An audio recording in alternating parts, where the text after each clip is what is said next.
오늘의 말씀은 도덕적인 여인입니다. 도덕적인 여인이라는 타이틀로 함께 말씀 보도록 하겠습니다. 본문의 말씀은 잠언 31장 10절입니다. 같이 큰 소리로 읽겠습니다. 시작!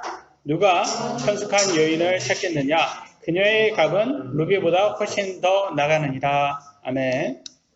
현숙한 여인이라고 나왔습니다. 현숙한 무슨 뜻입니까? 현숙한. 현명하고 뭐 좋은 뜻이라는 거는 우리는 아는데 이게 정확하게 좀 헷갈리죠. 보니까 이렇게 나와 있어요. 사전에는 여자의 마음이 어질고 정숙하다는 뜻이랍니다. 마음이 너그럽고 착하고 슬기롭고 덕이 높고 성품과 몸가짐이 얌전하다. 좋은 거는 다 갖다 붙인 것 같아요. 그죠? 현숙하다. 근데 이거를 영어 성경에는 virtuous 이렇게 나왔어요. virtuous 이게 현숙하다라고 이렇게 해석되는데, 근데 아니 현숙하다는 걸 virtuous를 현숙하다라고 한글 성경에는 한글 함정에는 이렇게 해석을 해놨는데, virtuous를 사전을 여러분이 보시면 뭐라고 나와 있냐면 도덕적이다, 도덕적인 이런 식으로 나와요. 사전으로 virtuous 그러면 도덕적인. 그러니까 현숙하다라는 것은 결과적으로는 뭘 얘기하고자 하는 거는 도덕적인 거를 얘기하고자 하는 거예요. 하는 단어죠. 그래서 도덕적인 여자. 그래서 오늘 타이틀을 제가 도덕적인 여인이라고 담았어요. 그렇게 해야지 좀 우리들 이해하기가 쉬울 것 같습니다. 그죠? 여러분 그렇죠? 여러분, 도덕적인 게 가장 우선이 되는 게 성경에서는 이렇게 말한다는 것을 우리가 보고 있습니다. 도덕적인 여인은 루비보다 더 값지다고 말합니다. 훨씬 값지다고 말합니다. 근데 오늘날 어때요? 도덕적인 게 그렇게 중요시 되는 세상입니까? 아니죠. 도덕적인 거 그렇게 중요시 되지 않는 것 같아요. 오늘날은 이상하게 된 것 같아요. 점점점 이 좌파 민주당이 어떤 프레임으로 이 세상을 이끌어 가냐면 여성인권 단체들이요. 근데 지금 여성인권 단체들도 이상한 사람들이 들어와서 페미니즘이라고 해서 좀 변종이 된 것 같아요. 그래서 이상하게 갑자기 남성을 혐오하기 시작을 합니다. 근데 그 페미니스트들은 여성들인데 걔네들은 머리를 짧게 자르고 굉장히 남성스럽게 옷을 입고 그렇게 또 다녀요. 그러면서 남성으로부터 독립되어야 되는 것처럼. 그리고 남성들과 싸우는, 좀 어떻게 보면 극단적인 이런 사람들이 여성의 인권을 대표하는 것처럼 이렇게 되어 있고, 그리고 예전부터 이렇게 도덕적으로 사는 게 그 여자의 덕이라고 이렇게 배워왔던 이 세상에는 오히려 그것이 도덕적으로 여인의 살도록 강요받은 것처럼, 잘못된 것처럼, 피해자처럼 그렇게 지금 취급을 받고 있단 말이죠. 그런 느낌 좀 드세요? 예전에 비해서 예전에 사셨던 도덕적으로 사는 것이 예전에는 덕이었다면 오늘날은 그게 좀 어떻게 보면 피해자의 모습처럼 그렇게 되어 있는 것처럼 느껴진다는 거죠.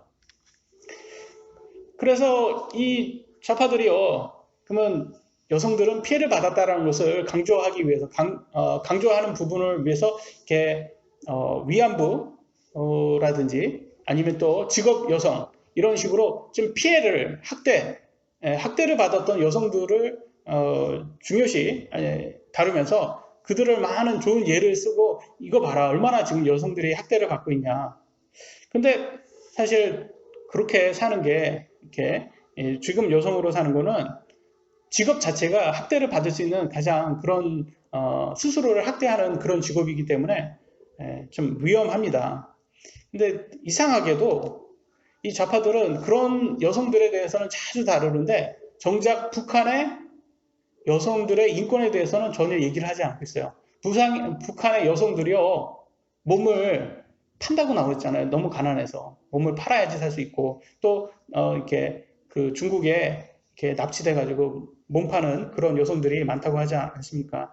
근데 그런 것에 대해서는 이렇게 말을 못해요. 왜냐면 김정은의 심기를 불편하게 하면 안 되잖아요, 얘네들이. 또 그러니까 그건 또 얘기를 못 하더라고요. 근데 여러분, 베네수엘라라는 나라를 들어보셨죠? 그죠? 저희도 뭐 이렇게 이런 거를 최근에 이렇게 듣게 돼가지고 이제 보면 이 나라가 기름도 나는 그런 아주 부자 나라입니다. 그래서 그냥 가만히만 있어도 이 기름을 잘 하면 부자 나라가 될 수 있는데, 이 좌파가 장기 집권을 했대요. 뭐 20년 넘게 좌파가 장기 집권을 하면서 처음에는 무슨 뭐 복지를 엄청 이게 주고 막 그러니까 사람들이 다 너도 나도 다 좌파 쪽으로 갔는데 결국 20년이 지나고 보니까 너무 가난해지고 돈의 가치가 너무 없어 버리니까 돈으로 막 이렇게 모양 학을 만들어 가지고 막 팔고 막 그러더라 보니까요. 그리고 1달러에 팔고 돈 억 단위의 그 자기 나라의 돈이 가치가 그만큼 없어지니까. 그러니까 결과적으로 여성들이 이 몸을 팔아야지만 살 수 있는 그런 나라로 전락이 돼버리는 것을 볼 수가 있어요. 그래서 참 왜 갑자기 여러분들 그럴 거예요. 아니, 도덕적인 여자에 대해서 여인에 대해서 목사님 설교를 하려고 하는데 왜 갑자기 또 좌파적으로 넘어가서 이렇게 얘기합니까? 라고 할 수 있겠지만 여러분이 도덕적으로 살려면 일단 경제적으로 받쳐줘야 된다는 거예요. 그렇지 않습니까? 여러분 경제가 망가져가지고 몸을 팔아야지 살 수밖에 없는 그런 사회가 되었다. 그러면 그 사람이 문제가 아닌 거잖아요. 그 사회가 문제인 거지. 그러니까 그런 사회가 되지 않도록 막아야 된다는 거예요. 그런데 지금 너무 지금 현재 이 좌파 민주당이 하는 것이 그쪽으로 자꾸 가려고 하니까 우리가 그거를 반대하려고 하는 것입니다. 지금 코로나로 인해서 지금 경제가 많이 나빠졌다 그러면 모든 탓을 다 코로나 탓으로 하고 있는데 이거는 현 정권 들어선 다음부터 계속 나빠지기 시작한 거예요. 전 정권을 자꾸 전 정권 탓이다 자꾸 이렇게 얘기하잖아요. 그럼 무엇을 얘기하는지 아세요? 전 정권을 탓하는 사람들은 자기가 무능력하다는 것을 증명하는 거예요. 아니 전 정권이 그렇게 만약에 전 정권 탓이라면 지금 현 정권이 바꿔줘야 되는 거 아닙니까? 근데 계속 탓만 하고 있어요. 그럼 뭐예요? 나는 무능하다. 나는 지금 집권을 한 지 3년이 됐는데도 아무것도 못 바꿨다. 전 정권 탓을 하는 거가 그 뜻을 얘기하는 거예요. 그러니까 얼마나 무능한 거예요 지금. 탓만 하지 말고 바꾸라는 말이에요. 근데 못 바꾸잖아요. 왜냐면 얘네들은 맨날 탓만 했던 애들이잖아요. 운동권 탓만 했던 애들이에요. 그러니까 못 바꿔요.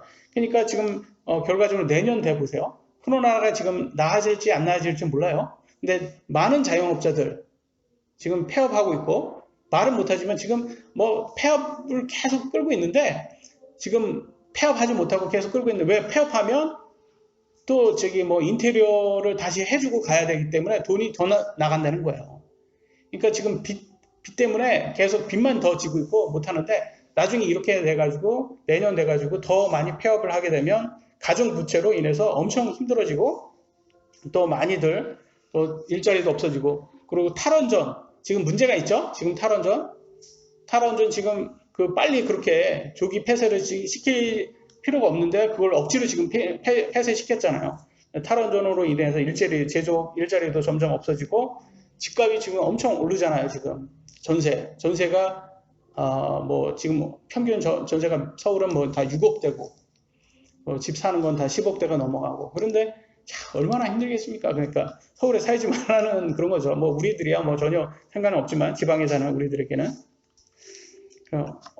그래서 왜 자꾸 얘네들이 집값을 그렇게 올릴까라는 생각을 할 때 뭐라고 느꼈냐면 여러분 지금 한국에서 집 있는 사람이 60%고 집 없는 사람이 40%랍니다. 근데 집이 40%도 집이 같잖아요?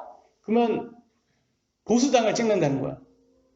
집이 있으면 보수죠. 왜?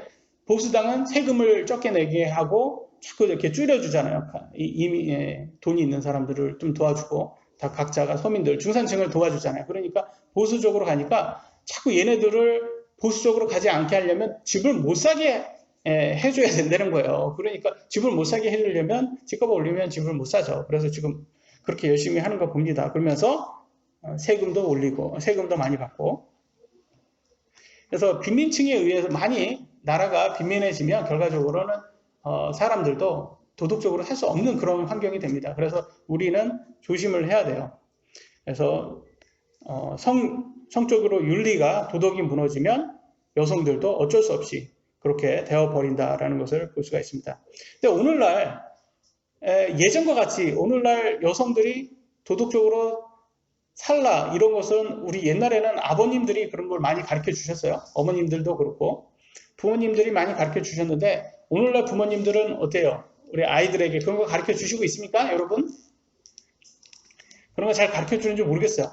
요즘은 그냥 공부만 잘해라. 돈만 많이 벌면 되지. 뭐 어떻게든 잘 돼서 돈만 많이 벌면 되지. 뭐 그렇게 가르쳐 주고 있는지 도덕적으로 사는 게 중요하다. 이런 것을 가르쳐 주고 있는지 모르겠습니다. 근데 옛날은 부모가 도덕적으로 사는 게 중요하다는 것을 가르쳐 주는 것을 성경을 통해서도 볼 수 있어요. 잠언 31장 1절 같이 읽어보도록 하겠습니다. 시작.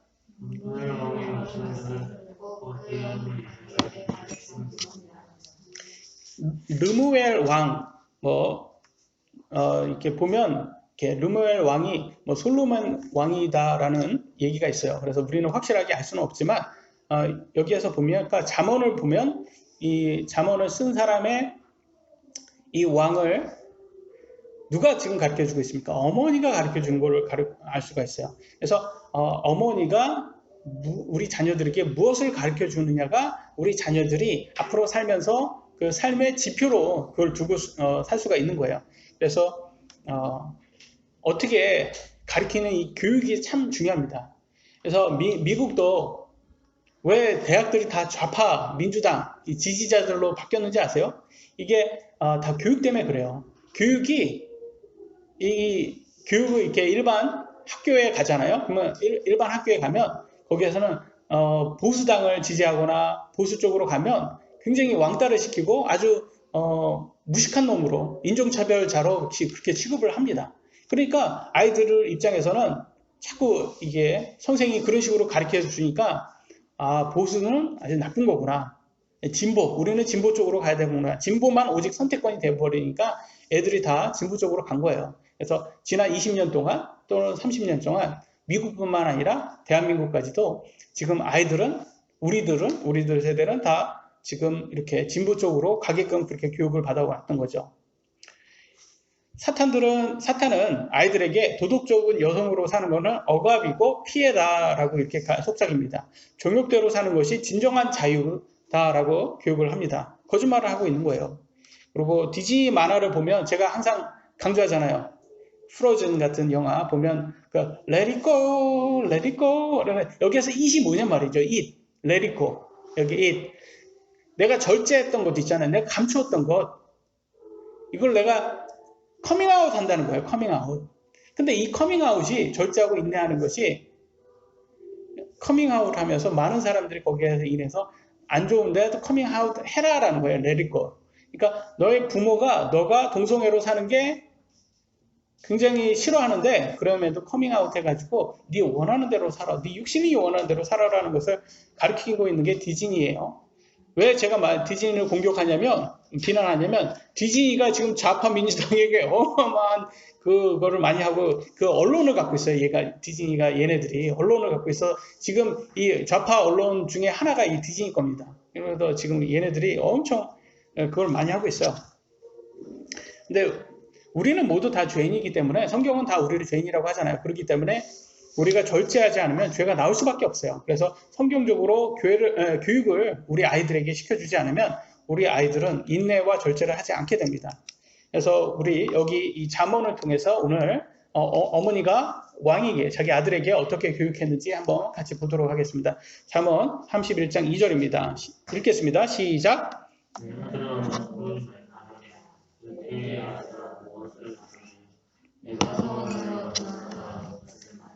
그래서 어머니가 이 아들에게 지금 말을 하려고 무엇을 말하냐 이렇게 얘기합니다. 무엇이 중요한지 이제 내가 말을 하겠다 이렇게 얘기를 하는 거죠. 근데 서원이라고 말했어요. 서원으로 얻은 아들. 서원이 뭐예요? 서원? 약속이죠. 하나님께 내가 약속한 것을 지키는 게 서원입니다. 그래서 대표적으로 우리가 잘 아는 서원에서 아들을 받은 여자가 있죠. 한나죠. 한나가 사무엘 아들을 이렇게 받았어요. 이렇게 서원에서 아기를 못 낳는데 서원을 하나님 아들을 저에게 주시면 제가 다시 하나님께 드리겠습니다. 이렇게 서원을 했잖아요. 근데 서원한 다음에 정말 하나님께서 주셨어요.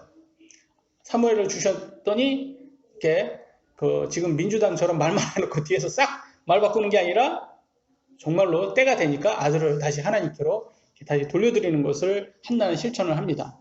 그래서 사무엘이 이렇게 그 제사장이 되고 대제사장이 돼가지고 나중에 이스라엘을 이렇게 재판을 하게 되잖아요. 리더가 됐어요. 이스라엘 리더가 되니까 사무엘이 리더가 되니까 이스라엘은 다시 부흥이 오기 시작합니다. 그래서 결과적으로 봤을 때, 이게 하나님의 약속을 지키었을 때, 그로 인해서 많은 열매를 얻을 수 있구나라는 걸 우리가 볼 수가 있습니다. 그래서 여기 르무엘 왕 어머니도 한나처럼 아들을 서원에서 받았고, 다시 하나님께 드리고자 했던 것을 볼 수가 있어요. 근데 여러분의 자식을 서원에서 받았다라면, 그러면 다시 하나님께 드린다는 말은 다 사무엘처럼 다 뭐 제사장이라든지 목사를 시켜야지 되는 뜻은 아닐 거예요. 그러면 여러분의 아들과 딸을 어떻게 하나님께 드릴 수 있겠습니까? 어디에서 어떤 직업을 가지고 일을 하던 다 그곳에서 하나님께 영광을 드리는 일을 해야 된다는 거죠.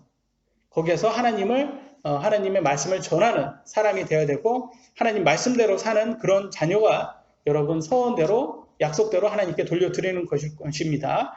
그렇기 때문에 여러분들도 어떤 직업을 갖든지 그건 아이들이 고르겠지만, 그곳에서 하나님 말씀대로 네가 실천해서 살아라 라는 것을 가리키는 것은 우리들의 몫일 거예요. 그래서 부모로서 어떤 것을 가리키는지 이 르무엘 왕 어머니의 가르침을 보면서 우리가 같이 배워보도록 하겠습니다. 잠언 31장 4절로 5절입니다. 같이 읽어보겠습니다. 시작.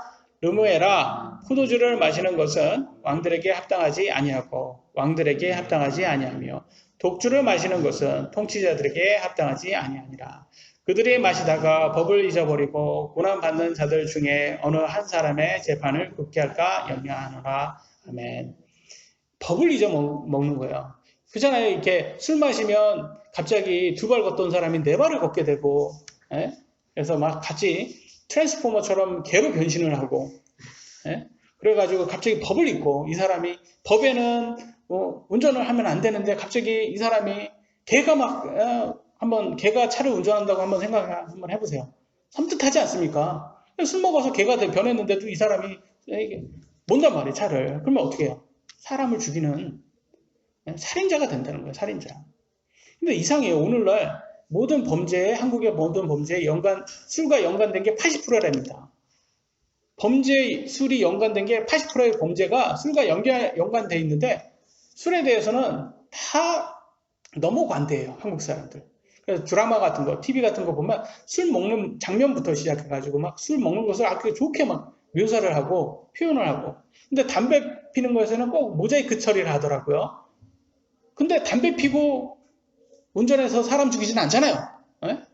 근데 담배는 그렇게 막 나쁘다 그러면서, 담배는 자기 건강, 남의 건강은 해칠 수 있지만 사람은 죽이지 않는다는 거죠. 근데 담배보다 더 나쁜 이 술에 대해서는 경고를 하는 사람이 없어요. 그래서 술은 도덕적인 여인은 본인도 술을 마시지 않고 자녀들에게 술을 마시지 않는 것을 교육을 하는구나라는 게 보여주고 있어요. 그래서 여러분들도 여러분 자녀들에게 이런 거를 교육할 수 있어야 됩니다.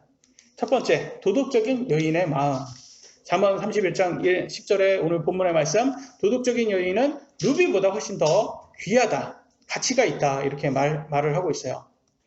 여러분, 남자가 여자를 볼 때 뭘 먼저 보죠? 외모를 먼저 봐요. 그죠? 남자는 여자를 외모를 봅니다. 그러면 여자는 남자를 볼 때 뭘 봐요? 능력을 봐요, 능력을. 그게 뭐 본성이니까 어쩔 수 없어요. 그렇게 하나님께서 그렇게 주셨어요. 근데 여기에 어머니는 뭘 보라고 합니까? 야, 너 나중에 배우자를 얻을 때 도덕적인 여인을, 현숙한 여인을 꼭 얻어라. 그게 얼마나 중요한지 너는 꼭 알아야 된다. 이렇게 말을 하고 있습니다. 이 얼굴 예쁜 거, 이렇게 미스 코리아하고 결혼한 사람들도 이렇게 이혼하고 막 그러더라고요. 그런 거 보면, 이렇게 얼굴만 예쁘다고 이렇게 같이 사는 게 아니구나. 왜냐면 같이 살면 이렇게 자꾸 다투기도 하고 성격이 또 안 맞으면 그렇게 사는 게 오히려 더 곤욕스럽잖아요. 그러니까 잠언 21장 9절에도 우리가 지난번에 본 구절처럼 다투는 여자와 함께 넓은 집에 사는 것보다 지풍이 모퉁이에서 사는 것이 나으니라. 무슨 말이에요, 여러분? 큰 대저택에서 사는데 그 얼굴도 이쁘고 그런데 성격이 뭐해요. 그래서 그런 여자하고 같이 산다고 한번 생각 한번 해보세요. 그러면 차라리 거기에서 사는 것보다 차라리 조그만 데에서 살아도 마음 맞는 여자하고 마음이 좋은 여자하고 사는 게 훨씬 더 낫다라고 이렇게 말을 하고 있습니다. 여러분, 이게 와닿습니까? 와닿지 않습니까? 이거 와 닿으셔야 돼요, 이거. 왜냐면 이거 굉장히 중요한 거예요. 여러분이 와 닿으셔야지 여러분 자녀들에게 이렇게 교육할 거 아닙니까? 아니야, 그래도 얼굴 이쁜 게 최고야. 어? 아니, 물론 육신적으로는 이렇게 그렇게 원해도 뭐 얼굴도 따져야 되지만 가장 중요한 마음을 따져야 된다. 이걸 얘기를 해줘야 된다는 거죠. 보니까 TV에서 보니까 가정폭력이 있는 아버지 밑에서 자란 이게 딸들이요. 아버지를 굉장히 경멸하면서 이상하게 자기 남편도 역시 가정폭력을 하는 남편을 얻을 확률이 많다고 하더라고요. 그런 걸 봤을 때, 아, 이게 자기 아버지를 닮은 사람한테 끌리는구나. 이런 걸 볼 수가 있어요. 어머니도 마찬가지, 아들도 마찬가지예요. 아들도 자기 어머니와 닮은 사람을 아내로 둔단 말이에요. 이건 맞는 것 같아요. 왜냐면 제가 저희 장인어른하고 똑같거든요. 되게 똑같아요. 그 옛날 이렇게 다 집에 보면 다 옷 찢어지는 옷이 있잖아요. 그런 거.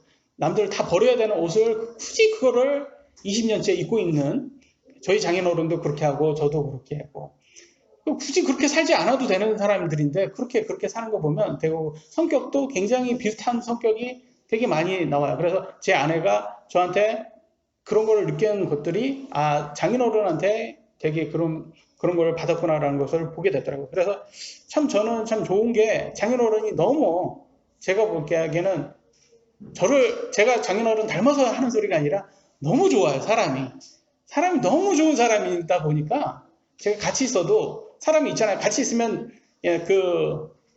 좀 피곤한 사람 있잖아요. 피곤한 스타일인데 저희 장인어른하고 같이 있으면 저는 너무나 이렇게 너무 좋더라고요. 편하고. 그래서 그잖아요. 여러분 장인어른이라든지 장모님하고 있으면 굉장히 좀 이렇게 어색하고 힘들고 막 그런 게 아니라 너무 편하고 저희 아버지 같고 그래서 저는 너무 좋습니다. 이렇게 성격이 맞아서 그런지. 그래서 중요한 것은 여러분 자녀도 마찬가지인 거예요. 여러분 자녀가 도덕적인 여자를 아내로 삼으려면 여러분 어머니가 도덕적인 여인의 모습을 아들에게 보여줘야지 아들이 도덕적인 여인을 아내로 삼을 거 아닙니까? 여러분이 그런 모습을 보여줘야 된다라는 것을. 근데 배우자를 찾을 때 너무 외모만 보면 이게 안 된다는 거예요. 외모도 봐야 되지만 인성을 봐야 되는 거예요. 인성. 여러분 참 인성이 중요한 거를 참 다시 한번 느끼는 게 몇 달 전만 해도 너 인성에 문제 있어? 라고 해서 유튜브에 굉장히 유튜브 스타가 있었어요. 너 인성에 문제 있어? 이 말로. 그래서 막 광고에도 나오고 뭐 햄버거 광고에도 나오고 막 TV 광고에도 나오고 막 어마어마하게 나오는 사람이 있어요. 근데 알고 봤더니 이 사람이 인성에 문제가 있었던 사람인 거예요. 성범죄자하고 남한테 돈 꿔가지고 갚지도 않고 또 군대에서도 갚지도 돈도 뭐 5천만 원 아니 1억에 가까운 돈을 갚지도 않고 나오고 막 하여튼 뭐 이상한 사람 지금 약간 좀 조국과 같은 사람이 이렇게 아주 대스타가 됐는데 결과적으로는 자기 사생활이 알려지면서 결과적으로 지금은 광고에서도 다 누락되고 TV에도 안 나오고 유튜브에도 거의 뭐 그 사람 이제 얘기는 안 나오더라고. 그런 걸 봤을 때 아 이게 진짜 인성이 좋아야지 이게 롱런을 할 수 있는구나라는 걸 다시 한번 보게 됩니다. 그래서 인성 문제가 예수님은 인성 문제를 다루셨을까요? 안 다루셨을까요? 인성 문제를 굉장히 크게 다루셨어요. 같이 한번 볼까요? 마태복음 23장 27절로 28절입니다. 같이 읽어보겠습니다. 시작.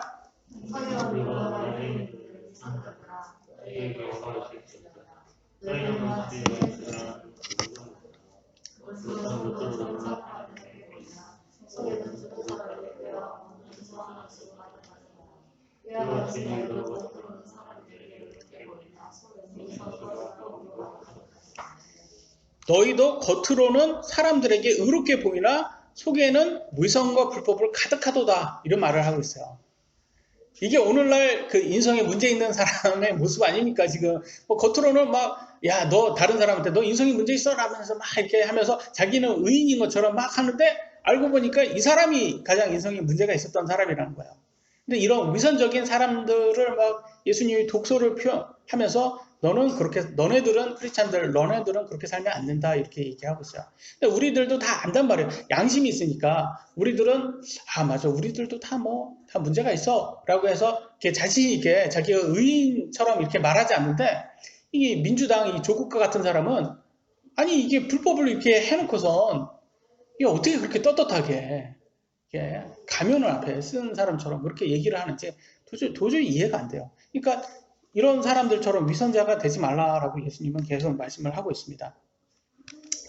그리고 베드로후서 1장 4절에 보면 이렇게 나와 있어요. 그것들로 말미암아 지극히 크고 보배로운 약속들이 우리에게 주어졌나니 이것은 너희가 이 약속들을 힘입어 정욕으로 인해 세상에 있게 될 썩을 것을 피하여 하나님의 본성에 참여하는 자가 되게 하려 함이라. 이게 크리스찬들에게 당부하는 말이에요. 우리가 하나님 말씀을 힘입어서 우리는 정욕으로 인해 세상에 있게 된 썩을 것을 피하라 이렇게 말하고 있습니다. 그 말은 뭐냐? 이 정욕, 이거는 즐길 때는 좋아요. 쾌락, 이거는 즐길 때는 이게 좋잖아요. 육신적인 쾌락은. 근데 이게 썩을 것, 없어지는 거예요. 썩는 거라는 거예요. 이게 영원하지 않는다는 거예요. 근데 그때는 달콤하지만 곧 없어진다는 거예요. 그래서 육체적인 쾌락 이런 거, 정욕 이런 거 추구하지 말고 하나님의 말씀을 추구하고 하나님의 말씀은 영원한 거니까 그 하나님의 말씀을 신뢰해라 이렇게 말을 하고 있습니다. 그래서 하나님 뭐래요? 도덕적으로 살아라. 그게 영원한 거다. 이렇게 말을 하고 있어요. 여러분, 도덕적으로 살지 않는 거와 정욕대로 사는 것과 도덕적으로 사는 건 서로 반대잖아요. 근데 우리 육신은 정욕대로 살기를 원합니다. 근데 정욕대로 산 사람을 한번 볼까요? 솔로몬이 대표적이죠. 솔로몬의 아내는 몇 명이라고 제가 말씀드렸습니까? 1000명이었죠. 근데 어떻게 거기에 만족이 있었어요? 만족이 없었어요. 1000명 있는데 또 딴짓 했단 말이에요. 또 다른 여자 이렇게 또 가고 그런 거 보면 이게 정욕은 그때만 달콤하구나. 이게 영원하지 못하구나. 이거 배워야 된다는 거죠.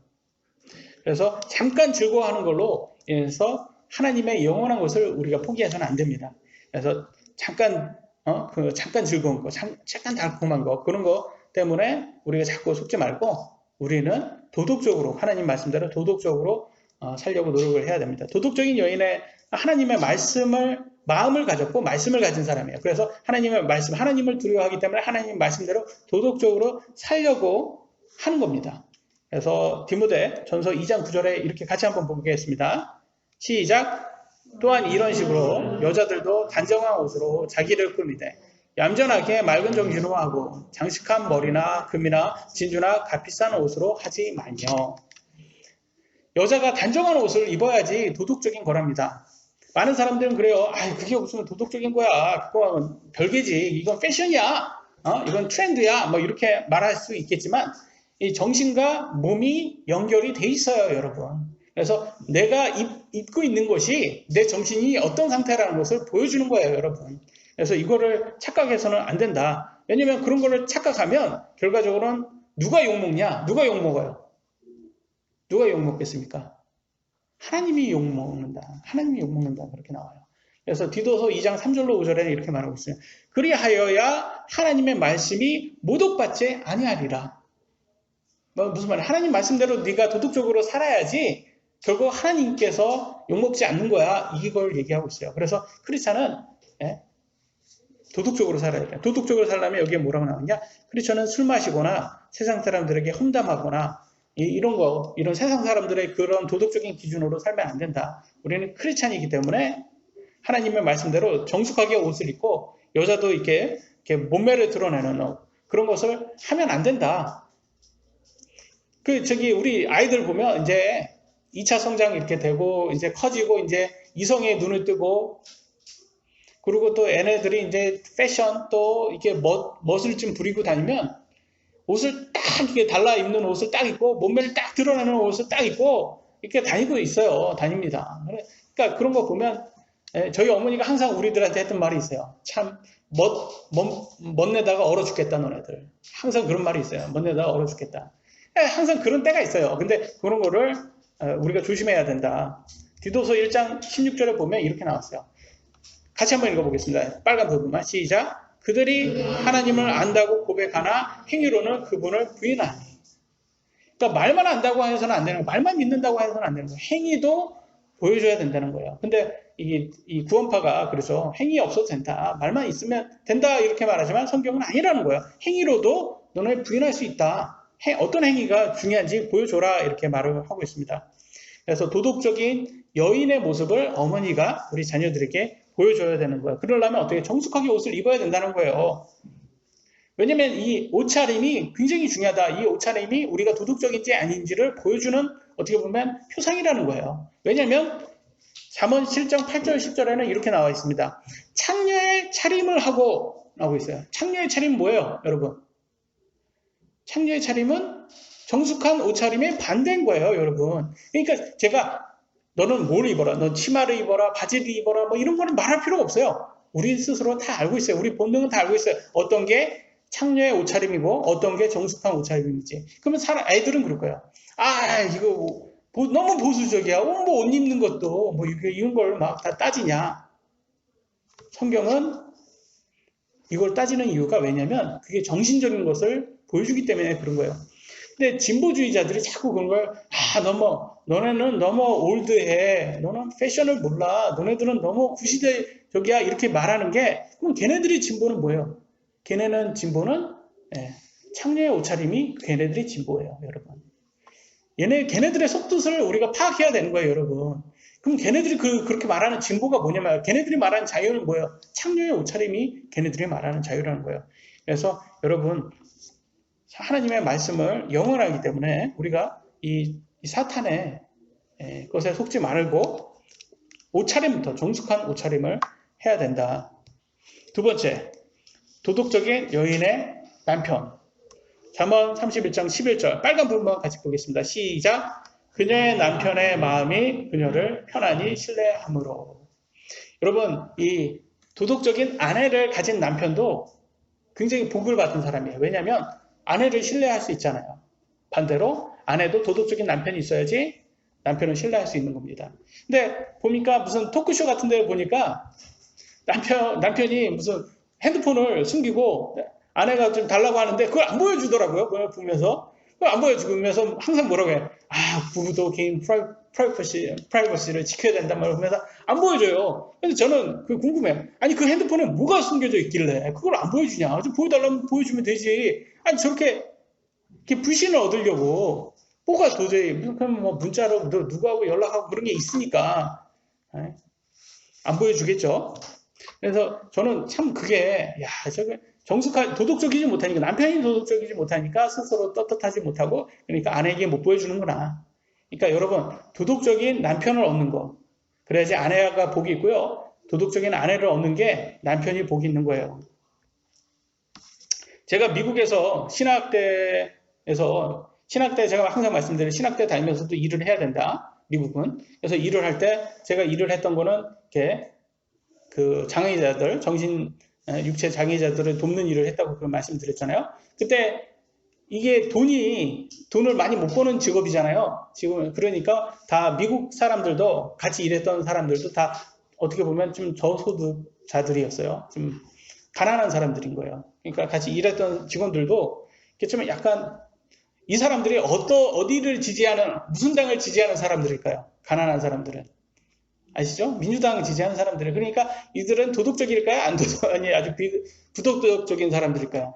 굉장히 부도덕적인 사람들이 물란한 사람들인 거예요. 그러니까 저한테 와가지고 뭐라고 하냐면 같이 일하는 직원이 같이 직원인데 저한테 하는 말이 요번에 달러 때문에 그때 유진이 났을 때 달러 때문에 네 딸인지 어떻게 알아? 네 친딸인지 어떻게 알아? 저한테 그런 얘기를 하는 거예요. 그거 네 딸인지 어떻게 아냐? 너? 농담인지 진담인지 그런 말을 하는 거야. 저는 그걸 딱 들으면서 무슨 소리를 생각을 할까? 얘네들은 삶을 어떻게 살길래 뭐 개야 개? 지나다니면서 그냥 아무나 보면 이게 짝짓기 하는 거야? 얘네들은 어떻게 살길래 아니 자기 부인도 못 믿나? 그런 생각을 하게 되더라고요. 그래서 얘네들은 지가 물러나니까 지 부인도 못 믿는 거예요. 지 부인도. 지가 물러나니까 지가 막 사니까 지 부인도 막 사는 거예요. 그러니까 이게 뭐 남편이나 아내나 막 사는 그런 애들인 거예요. 왜?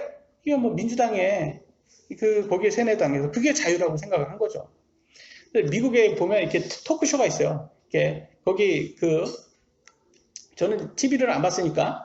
근데 이렇게 이 직장은 이렇게 환자들이 계속 TV를 보잖아요. TV를 틀어놔야 돼요. TV를 틀어놓으면 보면 별 희한한 채널 다 있어요. 뭐 프로그램 다 있는데 토크쇼인데 대부분 흑인이 나옵니다. 흑인이 나오는데 MC는 백인이었던 것 같아요. 근데 흑인들이 나와서 DNA를 자기 친자 확인을 하는 거예요. 친자를 하게 해서 딱 거기 앞에서 토크쇼 앞에서 이렇게 딱 펼쳐요. 봉투를 딱 펼치는데 당신의 친자가 아닙니다. 그런 거. 그러면 아버지가 와 이렇게 해서 충격을 받아요. 그러면 사람들은 그게 신기해서 막 보는 거예요. 막 박수 치고 뭐 그걸 봐요. 그러면 자기 부인이 옆에 있잖아요. 그럼 부인도 막 충격받고 그러면 부인한테 막 뭐라고 하고 싸우고 뭐 거기에서 몸싸움 하는 사람도 있고 막 토크쇼가 이게 쟤네들이 뭐하냐. 그래서 제가 그걸 보면서 쟤네 장난하는 거야. 저게 뭐 하는 거야. 저게 동물이야? 짐승이야? 근데 웃긴 거는 자기 부인도 이 남자 자식인 줄 알았던 거예요. 자기 남편 자식인 줄 알았는데 알고 보니까 자기도 충격받아요. 다른 사람 자식이었던 거예요. 그러니까 얼마나 물란하게 부인도 얼마나 물란하게 잠자리를 했으면 자기 자식이 누구 자식인지도 모르는 거예요. 그런 쇼가 있다는 거 자체가 미국이 얼마나 부도덕적으로 돌아갔는지 여러분 이게 아시겠죠? 예상이 되시죠? 누가 이렇게 만들었냐면 민주당이 얘네들이 그렇게 하라 자꾸 만드는 거예요. 그래야지 너네들 우리가 싱글맘들에게 돈을 주겠다 그런 식으로 해가지고 보조금 받게 해가지고 자꾸 이렇게 물러나게 만드는 거야. 우리나라도 정부가 자꾸 이렇게 민주당이 이렇게 지원을 하겠죠. 그래서 싱글맘들에게만 돈을 주고 그러니까 그냥 동거만 해라 너네들. 부부 그냥 동거만 하고 그냥 보이프렌드한테 그래서 애 낳고 애는 낳아야지 돈을 받으니까 그래서 물러남을 조장하는 거예요. 그렇게 우리나라도 되겠죠. 지금 민주당이 이렇게 지배를 하게 되면 그러니까 굉장히 이게 무서운 겁니다. 이게 그래서 잠언의 12장 4절에 보면 이렇게 나왔습니다. 같이 한번 읽어보겠습니다. 시작.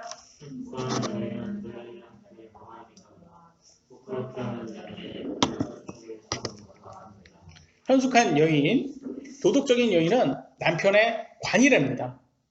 관, 크라운이에요. 크라운 여러분. 그러니까 영광이 되는 거예요. 영광.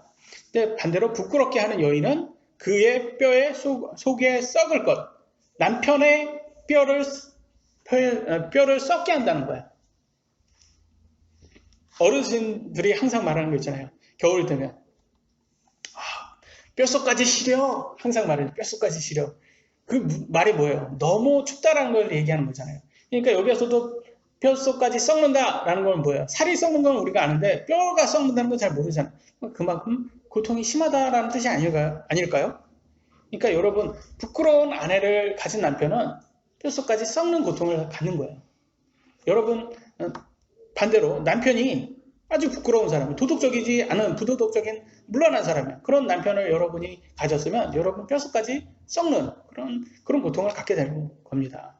그래서 연예인들 중에서 여자 연예인들 중에서 뭐 사업가하고 결혼했다 이렇게 나오는 그런 연예인들 있잖아요. 근데 얼마 안 지나고 뭐 이혼을 해요. 뭐 2, 3년 지났는데 이혼을 하는 거 보면 알고 보니까 이 남자가 아주 부도덕적인 사기꾼이었어요. 뭐 주식으로 막 이렇게 조작해가지고. 그래서 막 그런 사람들이 꽤 있어요. 보면. 그래서 그런 사람들이 막 이렇게 다 사기꾼들이 상당히 많단 말이에요. 근데 그 여자 연예인들이 그런 사람들에 속는 게 뭐예요? 막 자기 사업가라고 막 이렇게 이렇게 부를 막 과시하고 그런 것에 속아서 진짜 그게 분지알고 사기꾼들한테 속잖아요. 그러면서 결과적으로는 얼마나 뼛속까지 썩는 그런 고통을 갖겠습니까? 그러니까 배우자의 능력, 외모 이상으로 더 중요한 게 이 사람이 도덕적인지 그거를 볼 수 있는 사람이어야 된다. 그러니까 여러분 자녀들에게 그걸 가르쳐 줄 수 있는 그런 사람이 되셔야 되는 거예요. 인성이 좋은 척, 의로운 척, 깨끗한 척 이렇게 했다가 거짓말하는 그런 위선자의 그런 사람들이 아니도록 그런 확인이 들어가야 되는 겁니다. 그래야지 그 부끄러움을 우리가 갖지 않는 거예요. 만약에 지금 현재 우리나라도 자꾸 거짓말하는 사람이 너무 많아요. 이 정치인들도 거짓말을 많이 하고 뭐 우리도 알고 있었지만 그렇게 이렇게 이 정도일 줄은 몰랐어요. 근데 뉴스도 보면 뉴스가 막 언론이 막 거짓말을 엄청 하고 이게 거짓말을 그렇게 많이 하더라고요. 그래서 거짓말을 그렇게 하는데 예전에 메르스 때 기억나세요? 메르스 때? 메르스 때 막 엄청 언론에서 막 엄청 막 현 정부를 그때 정부를 막 비판을 엄청 했잖아요. 그때 몇 명 죽었는지 아세요? 38명 죽었습니다. 38명. 근데 요즘 독감 예방 주사 그거 맞아가지고 지금 몇 명 죽었어요? 전 100명 넘었다는 얘기 들었어요. 100명. 아니 근데 지금 언론에서 현 정부를 비판해요? 안 해요?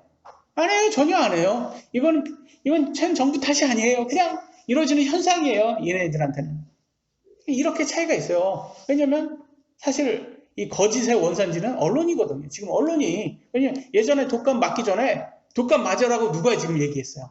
언론이 다 얘기한 거잖아요. 언론이 사람들을 독감 맞으세요. 다 독감 맞으세요. 이렇게 했잖아요. 그러니까 얘네들이 거짓의 원산지인 거예요. 참 정직하지 못하니까 결과적으로는 부끄러움, 이 뼈의 고통, 썩는 고통은 누가 겪습니까? 우리 국민이 지금 겪고 있는 겁니다. 마지막 도덕적인 여인의 가정을 같이 보도록 하겠습니다.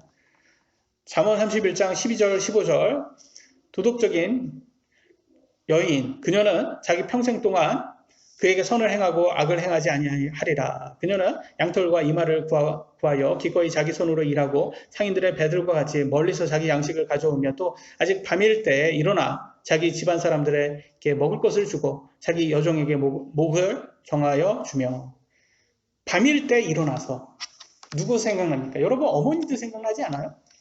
저는 저희 어머니가 이렇게 막 새벽에 일어나서 저희 고등학교 때 도시락 3개 싸주던 생각이 납니다. 왜냐면 그때 당시에는 급식 세대가 아니어서 고등학교 야간 자율학습까지 해서 도시락 3개씩 싸갖고 갔잖아요.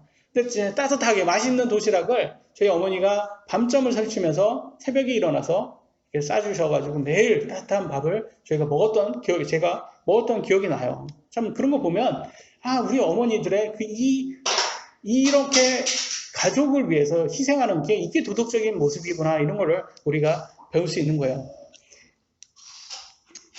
근데 세상은 계속 물러내도 된다고 자꾸 그렇게 교육을 하고 학교에 갔더니 아이들을 학교를 보냈더니 학교에서 자꾸 성교육이라면서 성관계를 조장하는 오히려 부추기는 그런 거를 성교육이라면서 그렇게 그걸 가르치고 있단 말이에요. 그러면서 육신의 정욕을 즐기고 이기적으로 사는 게 진정한 자유인 것처럼 그러면서 옛날 우리 어머니들의 희생을 쓸모없는 노력처럼 지금 이렇게 만들고 있습니다. 참 오늘날 대한민국도 비혼주의자, 비혼을 하겠다라는 그런 사람들이 상당히 많아요. 이렇게 TV 같은 데 보면 나는 비혼주의라 이렇게 하면서 많이 얘기를 하는데 참 비혼까지는 저는 인정한단 말이에요. 성경에도 결혼하지 않는 것은 그건 죄가 아니라고 말을 하고 있거든요. 근데 언제 결혼하라고 나왔어요? 남자가 여자에게 손을 대지 말아라. 근데 손을 대고자 하면 그땐 결혼해라. 음행을 피하기 위해서 결혼하라. 이렇게 나왔어요. 음행을 피하기 위해 뭐예요? 성관계 하고 싶으면 결혼하라 이거예요. 근데 오늘날 뭐예요? 오늘날 비혼주의자들은 음행은 계속 하는 거예요. 데이트는 계속 하겠다는 거예요. 그러면서 나는 결혼을 하지 않겠다. 그 말은 뭐예요? 나는 책임은 전혀 지지 않는데 나는 음행으로 쾌락은 추구하겠다 이런 말 아니에요. 이거를 사람들이 그거는 나쁘다라고 말을 해줄 수 있는 그런 사회여야 되는데 그게 도덕적인 사회여야 되는데 야 어떻게 그렇게 여자가 물러나게 그렇게 살고자 하냐 이렇게 얘기해 주는 시대가 이제는 끝난 거예요. 더 이상 그거는 뭐 여자뿐만 아니라 남자도 마찬가지죠. 그래서 그런 것을 자꾸 이렇게 비혼을 추구하고 음행만 이렇게 하다 보면 지금 비혼주의자들이 노인이 되는 30년 후에 대한민국 모습은 어떨까요, 여러분?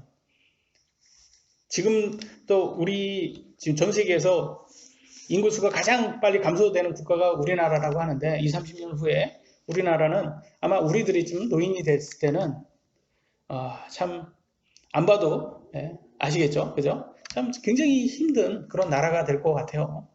그래서 도덕적인 여인이 없으면 가정이 생길 수가 없어요. 왜냐면 얼마나 이렇게 노력을 많이 해야 됩니까? 희생을 많이 해야 됩니까? 가정을 위해서. 근데 가정을 없애기 위해서 사탄은 자꾸 뭐라고 말합니까? 야, 독박 육아 들어보셨어요? 독박 육아?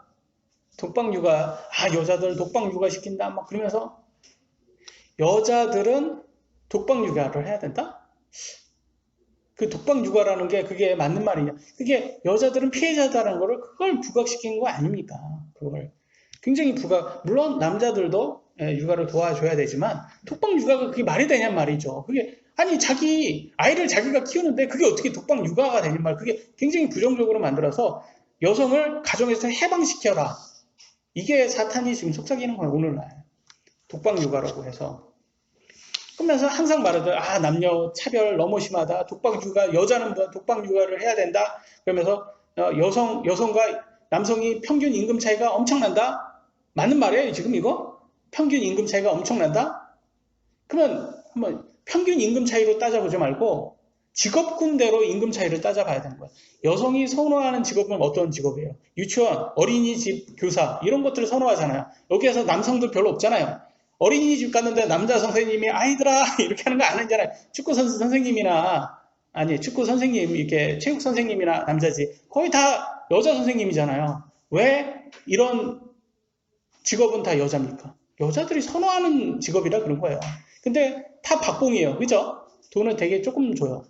근데 남자들이 선호하는 직업은 공대 들어가서 그런 거잖아요. 건축 뭐 이런 거, 토목 이런 좀 힘들지만 어쩌면 돈은 많이 버는 그런 직업군을 남자들은 선호한단 말이에요. 이건 선호도예요, 선호도. 그러니까 남자와 여자가 차별을 받는다는 건 똑같은 직업군에서 봐야 되는 거예요. 같은 의사예요. 남자 의사가 있고 여자 의사가 있어요. 근데 남자 의사가 훨씬 더 많이 받는 거예요. 여자 의사보다. 그러면 그거는 차별로 이렇게 확인을 해봐야 되죠. 그거 아니고 직업군하고 전혀 상관없이 모든 걸 다 토탈해가지고 평균을 보면 당연히 남자가 더 많죠. 왜? 여자가 선호하는 직업군들이 박봉이기 때문에 그건 어쩔 수 없는 거예요. 왜? 하나님께서 그렇게 만든 거예요. 그건 사회가 만든 차별이 아니에요. 하나님께서 여자에게 아이들을 돌보는 것을 선호하게끔 만들어 주신 거예요. 그것은 왜 그럴까요? 나중에 그걸로 보상을 주시기 위해서 그런 거예요. 하나님께서는 여러분들에게 도덕적으로 살아라. 가정을 위해서 희생해라. 이거는 피해자가 아니라 너네 그렇게 해서 도덕적으로 살았을 때 하나님 말씀대로 살았을 때 너네 천국에 들어갔을 때 내가 그걸로 너네들에게 보상을 주겠다. 이 말씀이에요.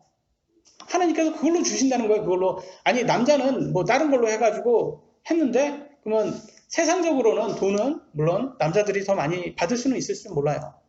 그렇지만 천국에서는 그렇게 받지 않습니다. 근데 이 세상은 자꾸 갑자기 이렇게 자꾸 차별로 만드는데 정말 차별은 뭐냐면 자기가 열심히 했는데 그 열심히 한 그 결과대로 주지 않는 게 차별이에요. 뭐가 차별입니까? 진정한 평등은 각자의 능력에 맞게 동일하게 시험을 보고 그 결과에 따라서 상응한 보상을 받는 게 평등이 아닙니까? 맞죠? 근데 누구는 열심히 공부를 해서 의사가 됐는데 누구는 5.18 유공자 자녀라서 특혜로 시험을 받지 않고 의사가 돼요. 이게 차별 아닙니까? 그래서 지금 오늘날 좌파들이 대한민국을 좌파 특혜, 프리패스 국가로 지금 만들고 있는 거예요. 왜? 자기네도 운동권 때 특혜 많이 받았잖아요. 그러니까 자기네 이제는 자식들도 특혜 받으려고 법으로 이제 제정까지 하려고 하는 거예요. 그래서 진짜 그냥 5.18 유공자가 뭐냔 말이에요. 5.18이 걔네들이 아니 운동했지. 얘네들이 운동권이지. 얘네들이 나라를 위해서 뭘 했습니까? 우리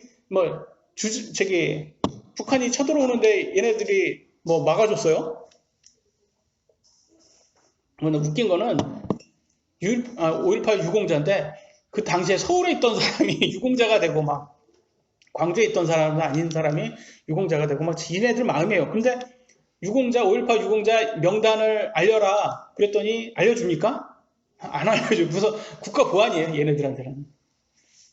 이제 그냥 이런 나라가 돼버렸어요. 이런 나라. 그러면서 뭐 도덕적으로 살아라라는 이런 것이 막 보수적이고 구시대적이고 정말 나쁘다 뭐 이런 식으로 만들고.